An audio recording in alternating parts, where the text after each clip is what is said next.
America tariff के जरिए अन्य देशों पर आर्थिक दबाव बनाने की कोशिश कर रहा है, लेकिन उसकी ये रणनीति अब कमजोर पड़ती दिखाई दे रही है। पहले भारत ने इस दबाव का मजबूती से सामना किया और अपने हितों की रक्षा की, और अब भारत के बाद दक्षिण अफ्रीका ने भी कुछ ऐसा ही कदम उठाया है। दक्षिण अफ्रीका के राष्ट्रपति सिरिल रामाफोसा ने अमेरिका के साथ व्यापार वार्ता पर एक कड़ा बयान दिया है। उन्होंने अमेरिका को बता दिया है कि अफ्रीका को धमकाया नहीं जा सकता। रामाफोसा ने कहा है कि हमारी कोशिश है कि हम अमेरिका को ज्यादा से ज्यादा चीजें निर्यात करते रहें, साथ ही हमारी कंपनियां अमेरिका में निवेश कर सकें और अमेरिका की कंपनियां भी हमारे देश में आकर पैसा लगाएं। उन्होंने कहा कि हमारे पास बातचीत में ताकत है। ये ताकत हमारे देश में मौजूद प्राकृतिक संसाधन और खास खनिजों से आती है, जिनकी अमेरिका को बहुत जरूरत है। हमारे पास ये खास मिनरल्स हैं और उन्हें प्रोसेस करने की क्षमता भी है। इसके अलावा हमारे पास ऊर्जा की भी बहुत अच्छी सुविधा है, जो बहुत से देशों के पास नहीं है। ये चीजें हम बातचीत में अपनी तरफ से रखते हैं। हमने बातचीत के लिए एक साफ रणनीति अपनाई। हम अमेरिका से ना ही डरते हैं और ना ही घुटनों पर बैठे हैं। हमने साफ कह दिया है कि हमें धमकाया नहीं जा सकता।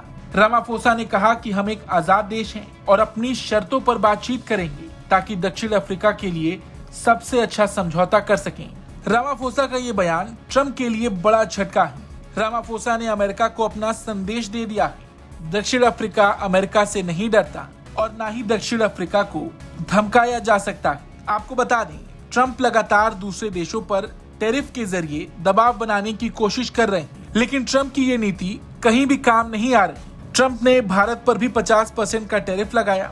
अमेरिका के इस दोहरे रवैये का सामना भारत ने डट कर किया और भारत ने अपना रुख स्पष्ट रखा। भारत पर टैरिफ लगाते वक्त अमेरिका ने ये तर्क दिया कि भारत रूस से कच्चा तेल खरीदता है, जिसका मुनाफा रूस यूक्रेन के खिलाफ जंग में करता है। लेकिन भारत ने आंकड़ों के साथ अमेरिका के इस दोहरे रवैये का जवाब दिया। आज के वक्त में भारत से ज्यादा व्यापार चीन और यूरोप जैसे देश रूस के साथ कर रहे हैं, और यहाँ तक कि अमेरिका की कुछ कंपनियां भी इस वक्त रूस से व्यापार कर रही हैं। भारत के अलावा अमेरिका ने ब्राजील पर भी 50% का टैरिफ लगाया था, लेकिन ब्राजील भी अमेरिका के दबाव में नहीं आया।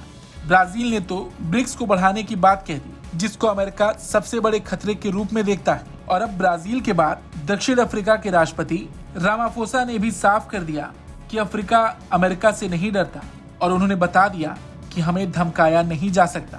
रामाफोसा के इस बयान पर आपका क्या कुछ कहना है, कमेंट करके जरूर बताएं। ब्यूरो रिपोर्ट, भारत तक।